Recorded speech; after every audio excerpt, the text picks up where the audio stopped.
محرم میں حلیم بھی بناتے ہیں لوگ، تو یہ بے اصل چیز ہے، بدعت ہے، وہ ثواب سمجھ کے کریں گے، بدعت ہے۔ بعض لوگ کہتے ہیں ہم ثواب سمجھ کے نہیں کر رہے، ویسے ہی سب بنا رہے ہیں تو ہم بھی بنا رہے ہیں، تو بدعت کی تائید تو ہو رہی ہے نا۔ آپ پورا سال پڑا ہے حلیم کھانے کے لیے، آپ کو کیا مصیبت ہے کہ آپ محرم میں دیگ پکائیں؟ پورے سال کیوں نہیں پکا رہے تھے آپ؟ تو جب ایک رسم معاشرے میں غلط رسم پھیل جاتی ہے تو اس کا بائیکاٹ کرنا چاہیے، تو آپ نہ بنائیں، کسی اور مہینے میں بنا لیں آپ۔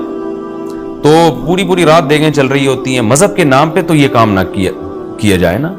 اور جو لوگ کہتے ہیں مذہب کے نام پہ نہیں کر رہے، ہم تو ویسے انٹرٹینمنٹ کر رہے ہیں، تو یار کسی اور دن کر لو بھائی، تم پورا سال پڑا ہوا ہے نا۔ ہم نے کب کہا ہے کہ آپ دیگیں نہ پکائیں؟ آپ پکائیں، پوری رات گھوٹے لگائیں اس میں، کسی اور دن کر لیں آپ۔ اس لیے اسلام کو بچائیں خرافات سے، اسلام کو ہمارے ذمے ہے کہ ہم اسلام کو اسلام وہی ہے جو نبی لے کر آئے، الیوم اکملت لکم دینکم واتممت علیکم نعمتی ورضیت لکم الاسلام دینا۔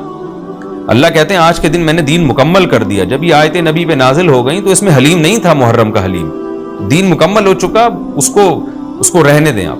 اور پھر وہی ہے کہ جب آپ روزہ رکھیں گے تو حلیم کھائیں گے کس وقت؟